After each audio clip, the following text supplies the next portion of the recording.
Alright, hello to the noble viewers over the internet. Today we have with us the very lovely Avanti Patel. She has taken the time out for me to join for this session. One another episode of our Singer-Songwriter checklist. I would like to thank you, Avanti, from the bottom of my heart for taking the time out and joining for this. Thank you for having me. It means so much. It's an honor. For the people who think that I talk to an artist for 6 months and then have a conversation, no. This is the first time we are talking. Okay, so we had only had words in mail. This is the first time. So don't think we have been talking for 6 months. I'm a curious person. I throw a lot of questions to everyone from which I think I'll get a good answer. In the context of that, before everything, how was your childhood as a person and not as a musician? Were you like born into a family of music? Everybody worshipped vinyls, or what was it? So I was born into a family of doctors, and music was never a profession for anyone. But my mother's side of the family, all of them grew up with music. So they all learnt music, for a long part of their lives. And then because I think that generation also grew up with this thought that, you have to study hard and you have to become something respectable. And musician was not always on the respectable spectrum of things. So even though a lot of them sing so well and, play instruments, none of them ever thought of it as a profession. But because of that, we got access to music, and, our talents as children was recognized by our parents, and they put us in music classes very early on. My sister and I started learning. She was 2.5 when she started, and I was 5. So it was really nice of them to see that, these kids have this talent, and let's start honing the talent at a young age. So that's how the sort of classes and, learning music began for us. But other than that, the family atmosphere has always been that of encouraging kids to do what they like, and of course placing a significant importance on your education, on doing well in your exams, because as you can see, are doctors in the family, so everyone wanted academic excellence. So that was also a large part of growing up for me. So you kind of started thinking this music context, I think from the age of 5. I started learning music at 5, yes.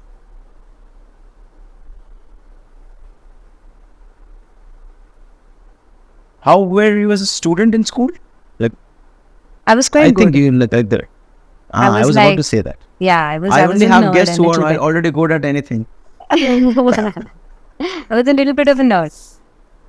Good. How did you kind of think about this balance?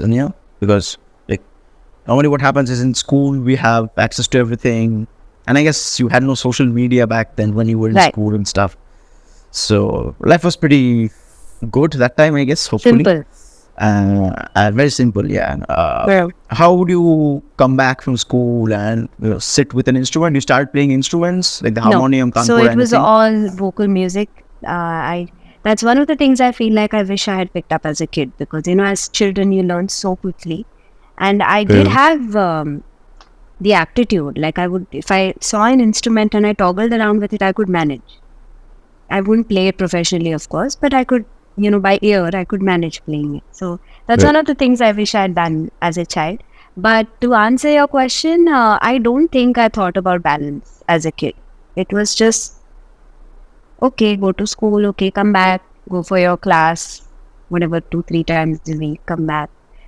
As a child, it was never a thing, but I think as a teenager, all of these questions started coming up for me, because I was in a reality show at 13. And that really was like a, sort of a decision node for me, that do I want to do this as a profession? And all these questions of balancing academics, going, for concerts, performing live, all of that started happening, I think, later on. So 8th grade, 9th grade onwards, these were the questions. Mm-hmm. Yeah. In India, well, as you said at the very first, like we are either encouraged to become doctors, engineers, lawyers, and etc. But fast forwarding a bit, you said you were 13 when you were in a reality show. That's awesome. How did you, and what, like, you came home one day and sat and thought about typical careeristic ideas started tumbling your mind? Like, what was the process? You chose this path. Okay, I'm gonna be a No, this recording was and a not a performing process artist. for me. It was not that. Music was already a part of my life. I don't think I ever chose music, which is something that I realized as an adult that, very often people think that individuals have autonomy. That's not always true. I'm not saying that I regret it. I'm just saying that this decision was made for me. And a lot of that came from what I did as a kid. My exposure at a very young age to an audience, to performance. And I knew that I wanted that in my life. But the extent of it and how much of it I wanted, because no one from our family was a performer or was in the profession, no one really had data to understand that. Exactly. No one really knew, okay, what does this mean as a profession?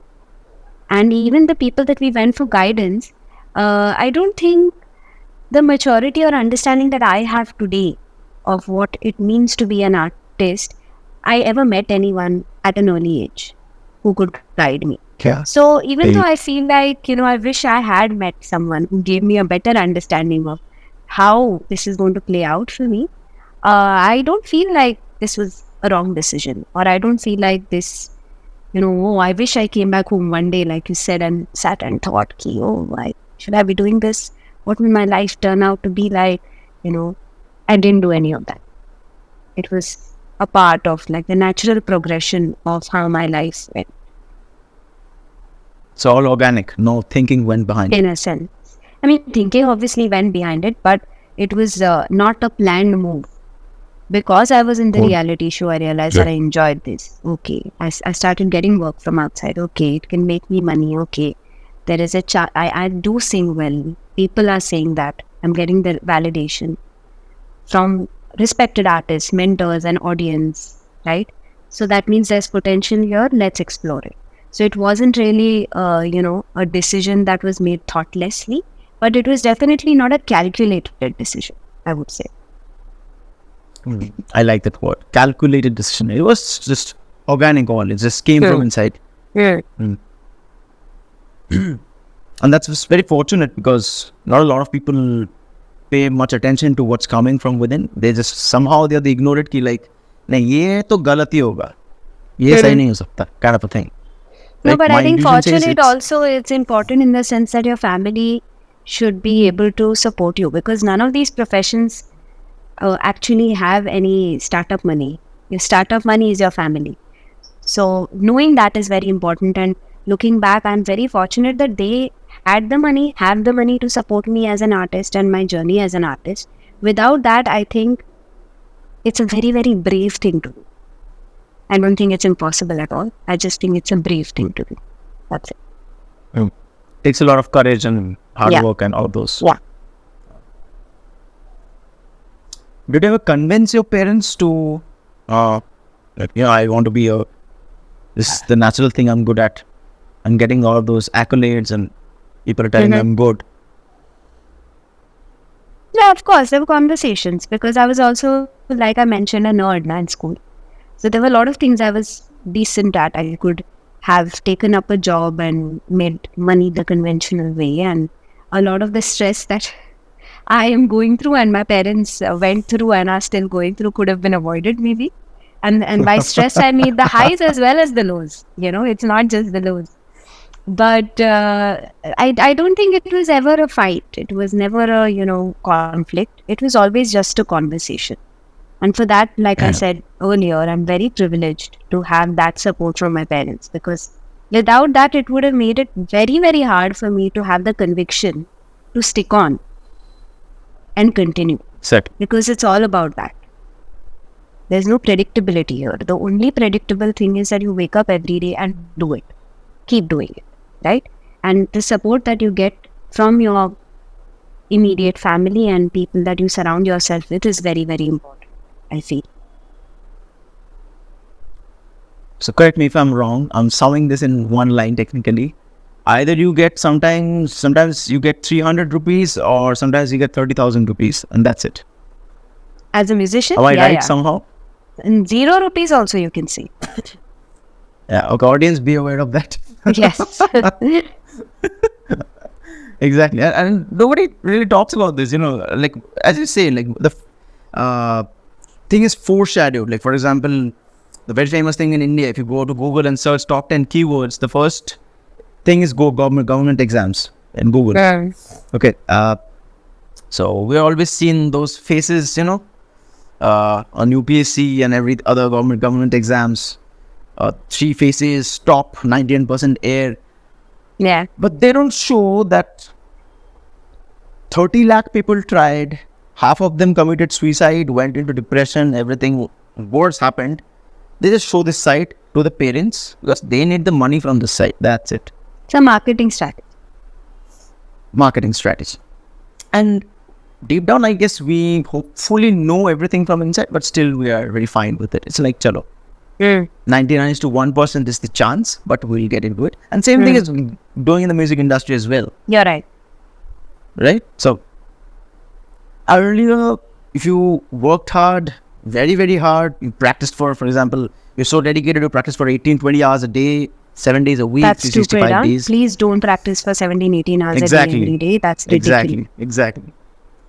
If you had talent and worked hard, somewhere or the other, you will find an audience in the previous times. Yeah. Now it's more skin than talent, is what I'm saying, technically. So what are your thoughts on this? I think the factors that lead to an artist being born are very different in today's day and age, because there's so much more than just music and talent, right? In fact, music and talent become the very small percentage of sort of a prerequisite. Very often, even if that doesn't exist, you can make that happen now. And that's a little alarming as an artist, because the alarming because it's like, my worldview gets shattered, because I grew up thinking that, merit will be rewarded. And our schooling system, our institutions, our parents, that's what they teach us. Work hard, beta, you will do well. And no one teaches you that this is a myth. And I'm not saying that this myth should be, okay, then don't work hard at all, or, be lazy. Jo hai wo hai. No, that's not what I'm trying to say. What I'm trying to say is that when you do work hard and it doesn't happen for you, it is very likely that you will sink into a hole. You'll, feel the dejection that comes from it, because unfortunately, the world doesn't believe in this myth. It's a marketing strategy, right? So what are the other things? There are a lot of other smart things that you need to pick up as an artist, as a musician, to understand how to make it big. And I feel knowing how to market yourself is very, very important. Another thing that I find, in today's day and age, which is important, is being jack of all. Again, something that no one tells you. It's always the opposite. People tell you, pick that one thing that you're good at, work very hard and keep doing it, it'll happen. No. Yes, keep working on the one thing you're naturally good at. Definitely develop it. But don't be blinkered. Keep looking at the world around you. You have to know how to do digital marketing. You have to know how to do your production. You have to know how to mix your own vocals. You have to know how to write music. I'm not saying you'll be the best at all of this, but you need to know it. Because in today's day and age, this is important. And without this, I don't think you are equipped as a complete musician. So these are the things that, I think I learned as an adult and not as a child. And it would have been nice to know it as a child, but I don't think you can ever predict this stuff, The industry was so different back then. The industry is so different now, and 10 years from now, it's also going to be so different. And as musicians, with the way our platforms are changing and evolving, the biggest challenge is going to be constantly updating ourselves, constantly upskilling. So in a sense that, I keep telling people who ask me, oh, what is your tip for musician? I'm like that. First of all, what tip I'll give? But just keep learning, And that's my ethos for my classical music training. I still learn. I will continue to learn. It's a lifelong journey. And that I don't say that lightly. I say that with a lot of love because I enjoy it. And if I'm able to take that and put it into the other things that I do with music, keep learning, I think that's a good attitude to have in the long run. I love it because don't just look at the artists you admire or maybe you think your idols are. Look at their branding, how they present themselves. Yeah. What colors do they omit? What fonts do they use? Like, these are the very inside detail things, Absolutely. How they shoot their music video, because certain artists give you certain vibes. Correct. The question is, why are you getting that kind of a vibe from that artist? What is he or she exactly doing? And if you can crack that codes, you can maybe become successful. But again, the chances are, as you said, very low. So in a world where competition and everything is growing, what you can tend to do is be a jack of all trades and master of some, maybe. But you have to know everything, more or less. You can't say, I'll be just a musician, people will come home and pick me up and take my autograph. No. Yeah. That's not going to happen. Yeah. Earlier there was labels to take care of that. Now it's not. You can't. Labels, if you send your music to Universal Music or T-Series also, they'll not look at it. They get billions of submissions every day. Yeah. Right? Yeah. So that's a very, very valid point. I really like that. So that's the harsh truth. We like it or don't like it. Yeah. That brings me to the next question, which is, as artists, it's not very blue skies, butterflies all the time. How does Avanti Patel handle criticism? So, if it comes from people I really care about, then my first response is defense. It's get very defensive. Yeah, how can you say that? Right? But usually that defense dies down because I know that they care about me, and I do then consider what they're saying and internalize it. If it comes from people I don't really care about, I'm a little more objective, I feel, because I don't take it personally first. I try to think about why they may have said it, and that helps me understand where they're coming from. Sometimes the criticism is very specific to that one thing, like a one performance, or maybe one song, and it's probably because that person doesn't vibe with the style or doesn't enjoy that one thing, or maybe you had an off day as an artist, right? So that criticism is not really criticism. It's in fact interesting, because very often people who say things to you are coming from a place of, you're a celebrity, I'm not, I can say anything I like to you. Got it. Perfect. Right? So to be able to filter that and balance that it's taken some time for me.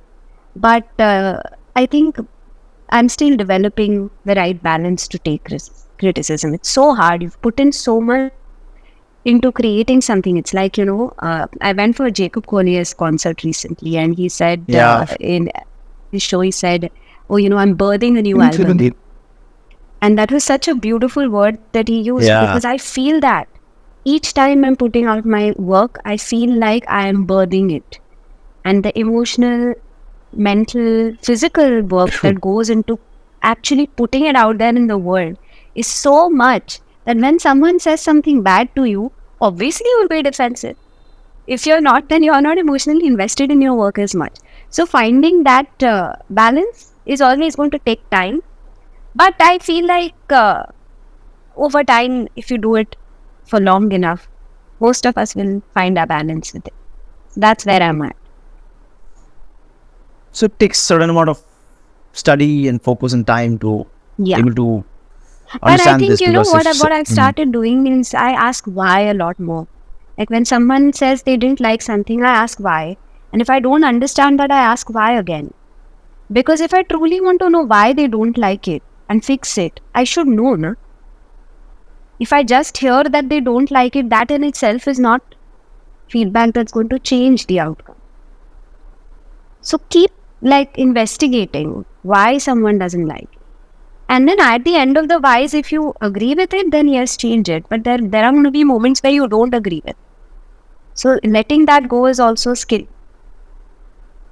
Skill. Yeah. And in a hypothetical scenario, what if you ask why and that the person gets more irritated than before?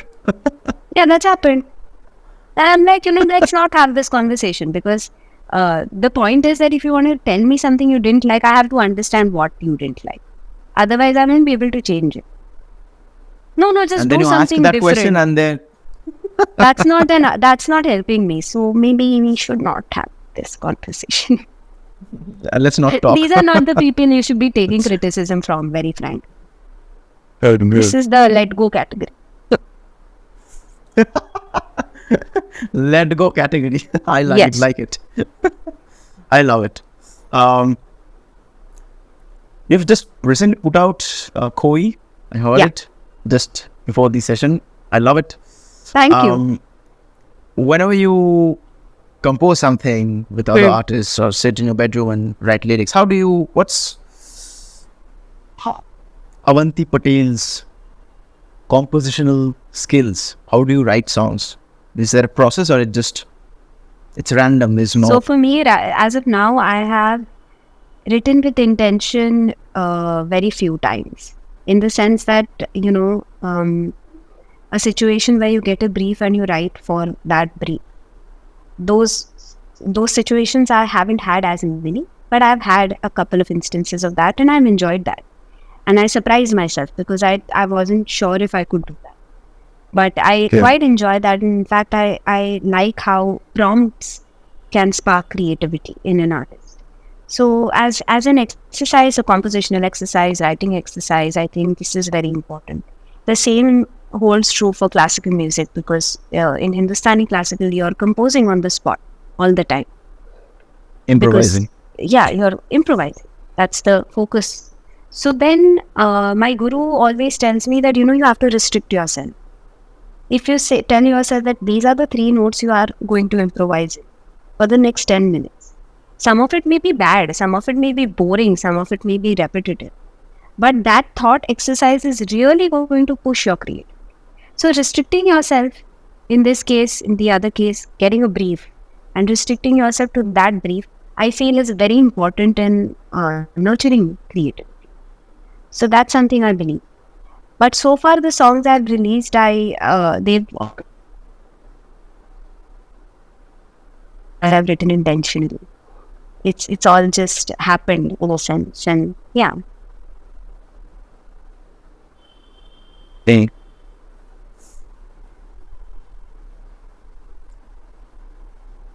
You come to the last 2 questions from my end.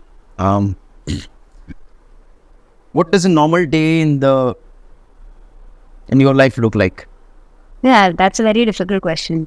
Because there is no normal day. Achha. Okay. Because there are days when there's a lot of work, and then there are days when there is no work. And now which is normal is a question. Philosophical no work question. Days. No work days shouldn't be normal though, I feel. Because those are rest days. Rest days. So there are days when you're preparing for work. Those could be normal days. Right? So for me, if I'm, I have a day at hand and I'm preparing for some work, usually it involves having a longish morning routine. I like to spend my mornings peacefully and quietly without too many people around. I like the peace. And then there is a riyaz routine and a workout routine, both of which I really enjoy following. Usually if there's a gig coming up, then there's a rehearsal, which takes up a good amount of time. If it's not a gig, if it's a studio session, if it's a writing session, then there's preparation around that, which involves time spent writing myself or planning with the people around me. And for me, even meal times is a very important thing. Like, I like to make sure I eat on time so that I don't have to worry about what my body is throwing at me. That's looked after. I'm not cranky. I'm not like craving food out of the blue. If I'm eating lunch on time, I'll directly get hungry at dinner. Right? So this sort of routine helps me because my career is not routine based. So my day has to be routine based. I like it.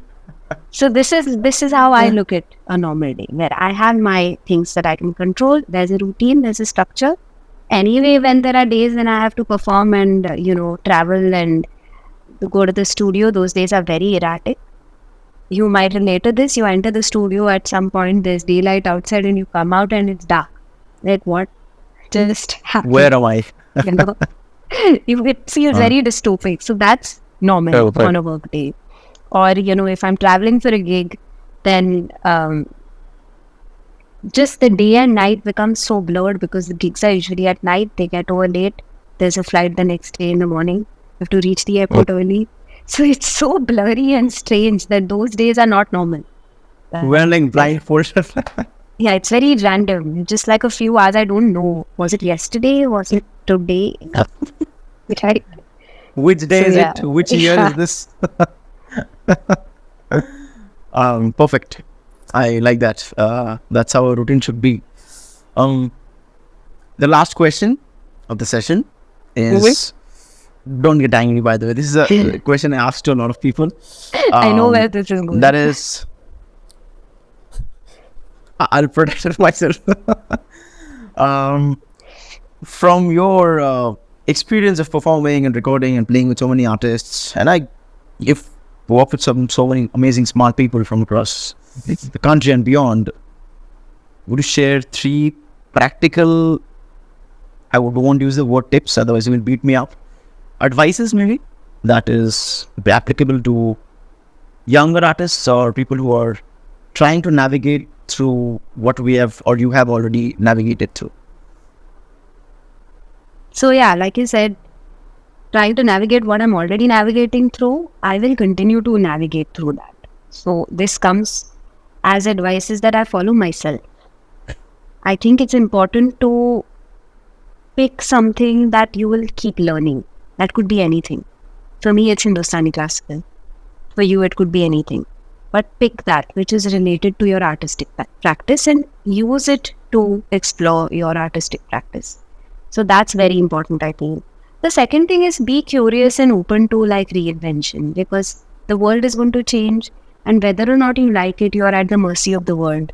So you have to find your way around it, right? So be curious and keep finding your space with your curiosity. And the third thing is, I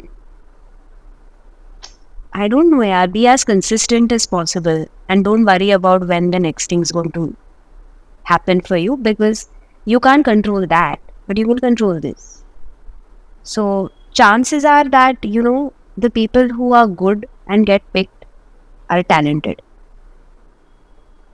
So if you're already talented and you worked hard and you're good, then maybe you'll get picked. So let's increase our odds. Let's be consistent with the music. Yeah. So sweetly you pointed out the things. And I think from my end, this is what I figured out. Tell me if I'm not correct or something. It's also important to be shameless, I guess. Yeah. To an extent. A little bit. As a creative person. Yeah. Is it important, right? Log kya kahenge can't be your driving force. If log kya kahenge is your driving force, then you're not being original. You're not being honest. Of course, you may have to rein it in a little bit. That, you may have a thought and you can't exactly say that. We all do that. But it shouldn't feel like you're doing something because you're afraid of what people will say. That's a little scary, I think. Yeah. So shamelessness in that regard, you're right. I agree with you. It's hard to be shameless sometimes. Very, very hard.